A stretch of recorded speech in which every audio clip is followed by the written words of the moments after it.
Hi everyone, welcome back. Thanks for joining us today. We've got a brand new story to share with you. So let's begin. My name is Bradley.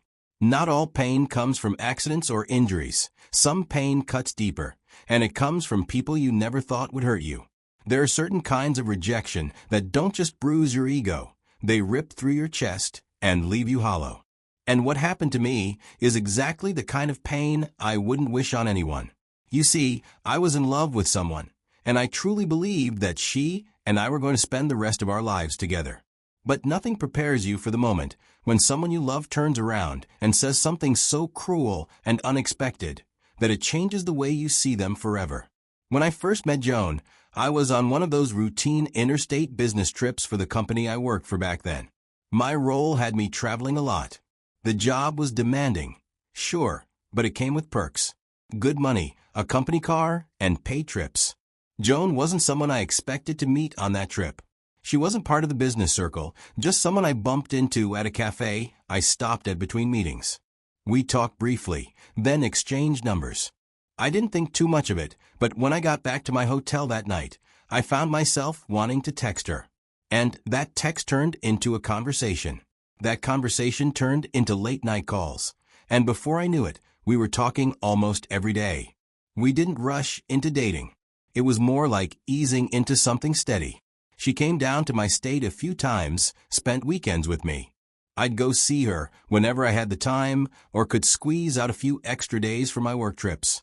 I remember thinking, this is who I'm building my future with. I didn't care where she came from or how different our upbringings were. What mattered was how she made me feel. That was enough for me. Around the 6-month mark, things started to feel more serious. And that's when I made a decision I had been quietly thinking about for years. You see, while I was still working that corporate job, I started feeling like I was living someone else's version of success. On the outside, everything looked good. The salary, the benefits, the business trips. But inside, I kept thinking about what I really wanted to build. Literally. I'd always been drawn to the construction world. I liked the idea of creating something from nothing. Watching an idea turn into something people could actually stand inside of. I wasn't just interested in blueprints and buildings. I wanted to build a legacy. Over the years, I'd built up a lot of connections through my corporate work. People in real estate, development, logistics. I figured if I ever wanted to take the leap into construction, I had enough of a network to support that jump. So when the savings were enough, and the itch to do it wouldn't go away, I told Joan about my plan that I was thinking of leaving my job and start my own construction company. She didn't flinch. She told me that working for yourself was the smartest move I could make. She said she admired my courage and believed in what I was trying to do. That support meant everything to me in that moment. So I did it. I registered the company, set up the accounts, reached out to old contacts, put together a small crew.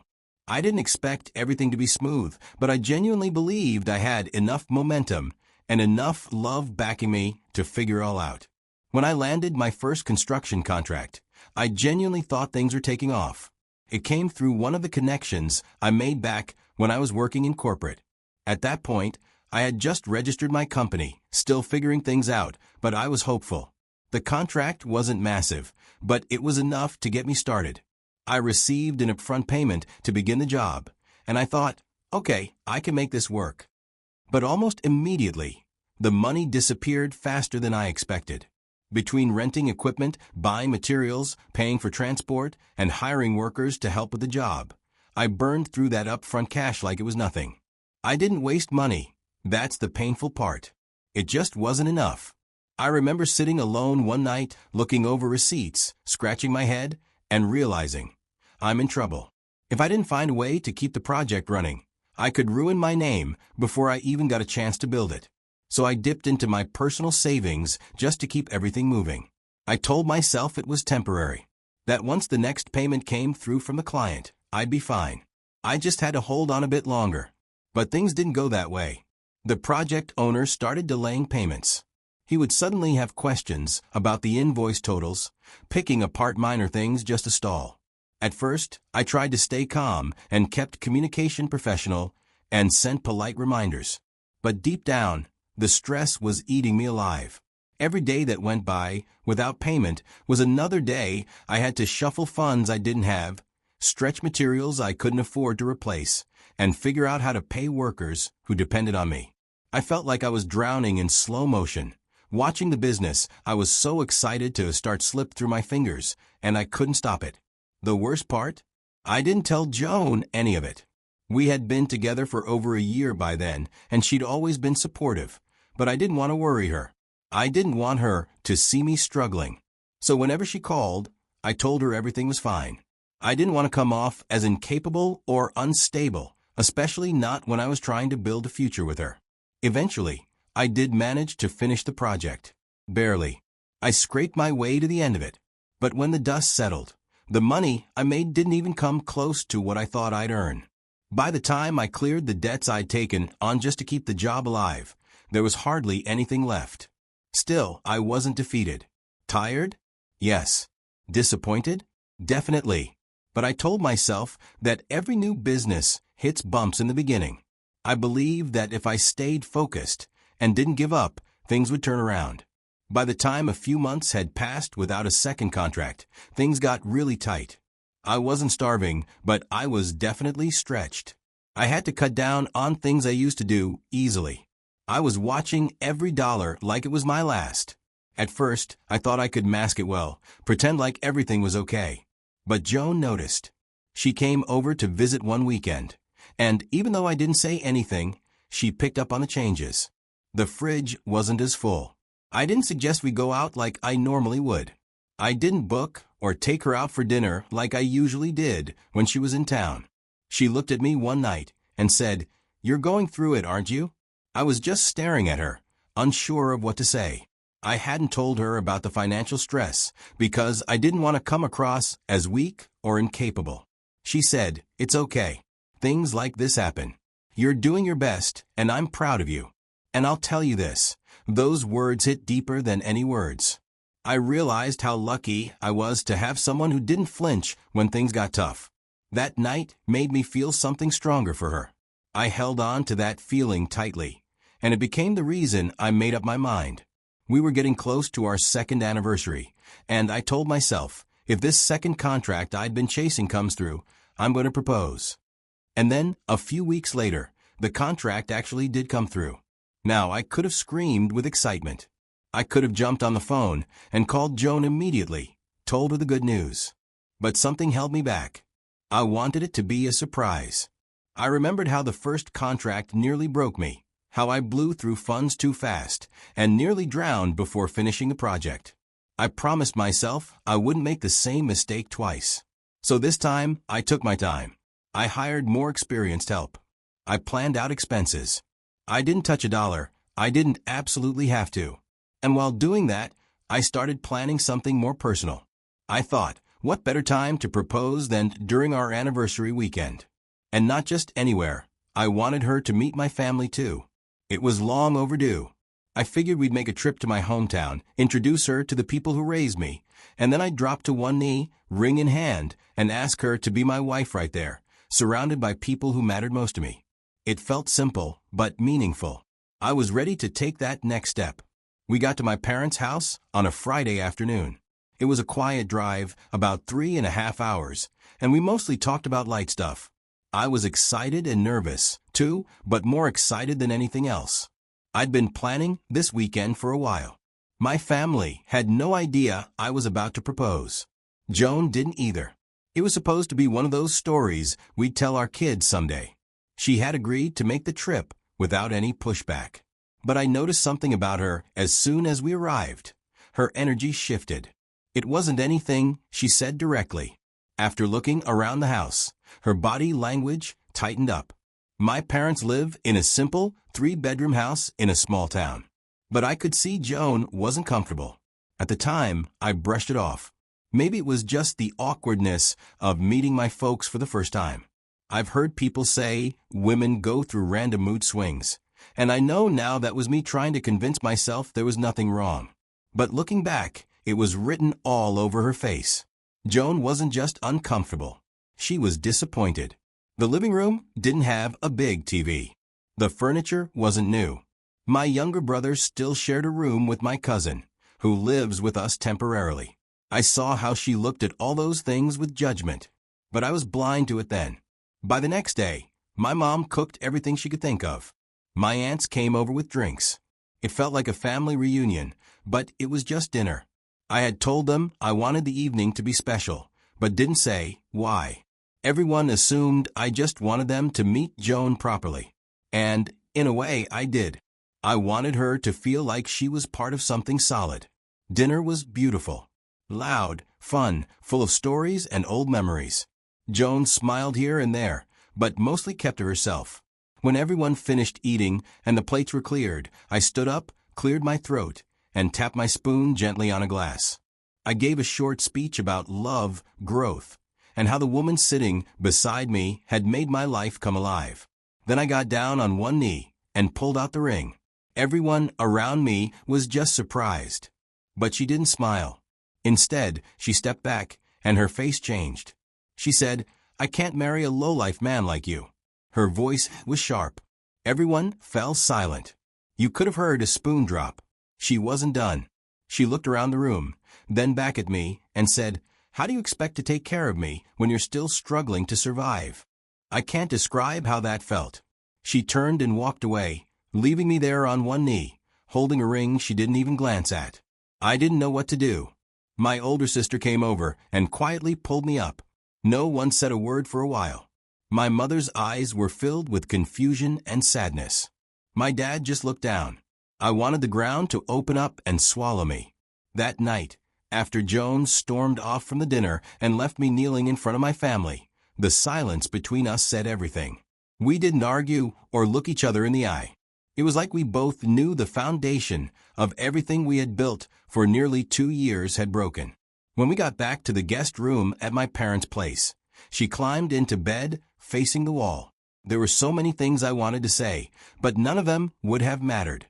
She'd already made up her mind, and worse, she'd made it publicly, with venom in her voice.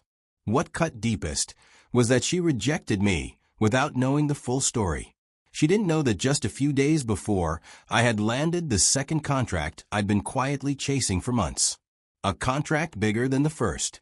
I was set up to succeed and was saving that news for the same night. I wanted to give her the full picture, to show her what we could build together. But she saw my family's humble house, saw me tighten my belt financially, and wrote me off as a lowlife. Just like that. The next morning was more of the same. She packed her bag without a word, and I didn't stop her. I grabbed my keys and drove her to the airport. I thought maybe she'd say something on the way. Probably explain, apologize, or at least acknowledge what had happened. But she just stared out the window, scrolling through her phone like none of it mattered. When we got to the terminal, she got out, said thanks, and walked off. I sat in the car for a while after she disappeared inside. Something in me clicked during that drive back to my place. I decided right then that I wasn't going to chase her. I wasn't going to call, text, or try to explain myself. If she could discard me over assumptions, then she didn't deserve a seat next to me when things turned around. And I knew they would. That was the last day I ever reached out to her. Funny enough, she never reached out either. After a while, I stopped trying to understand why she said what she said. I stopped waiting for an apology, explanation, or closure that would never come. Instead, I turned inward and poured all of that energy into the only thing that had ever made sense to me: work. I brought in someone who had been doing this longer than me, someone who understood the ins and outs of funding, budgeting, and project timelines in a way I didn't. He wasn't just a partner.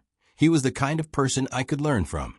Together, we mapped out the entire job down to the smallest nail and bolt. That project wasn't perfect. It had its own set of challenges. The materials came late.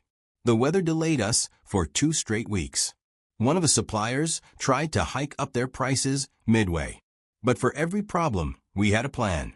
We adjusted. We pushed. And eventually, we delivered. And we didn't just complete it. We delivered ahead of schedule and under budget. That project alone opened up doors I didn't even know were closed before. People started talking. My phone started ringing. My business went from trying to survive to strategizing how to grow. We began targeting 2 or 3 big contracts each year. For the first time in a long time, I was sleeping well, eating better, smiling without needing a reason. As for Joan, she slowly became a memory that stopped stinging. I didn't block her. I didn't delete her number. I just stopped reaching. She didn't check in either. Not until that one random day I was on site overseeing a foundation pour. I glanced at my phone and saw a missed call from her. No voicemail. No follow-up text. I didn't call back. And because I didn't feel the need to, there was nothing left to say. The truth is, I wish her well. I genuinely do. I hope she found what she was looking for. I hope she's with someone who ticks all her boxes, someone she doesn't consider a lowlife. If there's anything life has taught me through all of this, it's that pain doesn't come to destroy you. It comes to teach you. And I won't pretend like this wasn't one of the hardest moments of my life. Getting rejected by someone I loved, and not just privately, but in front of my entire family. It crushed something inside me. But with time, clarity came. And I want to share 3 real-life lessons I learned from that whole experience, not as some motivational speaker, but as a regular guy who went through something ugly and came out the other side with clearer eyes. First lesson, never let someone's opinion of your current situation define your value. When Joan called me a lowlife, it wasn't about me. It was about how she measured worth. To her, money and comfort were everything. But life isn't a straight road. And just because someone is in a tough spot doesn't mean they're stuck there forever. That moment taught me that people will often try to reduce you to what they see, not who you really are. And if you're not careful, you'll start believing them. Don't. Your value isn't tied to a temporary situation. It's rooted in your character, your consistency, and your mindset. Second lesson. The wrong person will see your struggle as a weakness, but the right person will see your effort as a strength. Joan knew I was trying. She knew I had a dream, and I was doing everything I could to build something real, not just for me, but for us.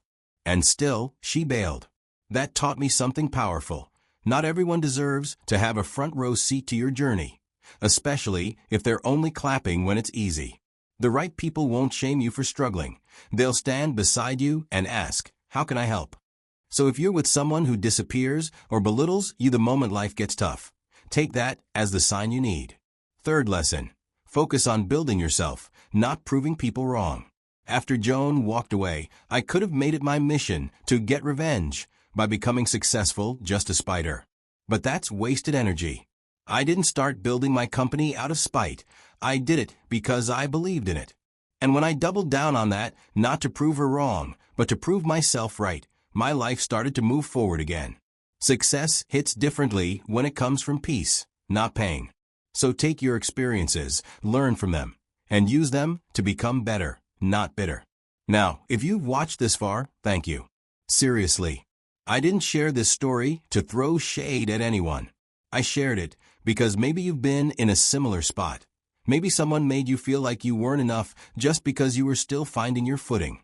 If that's you, I want you to know this. You are not a lowlife. You are not a failure.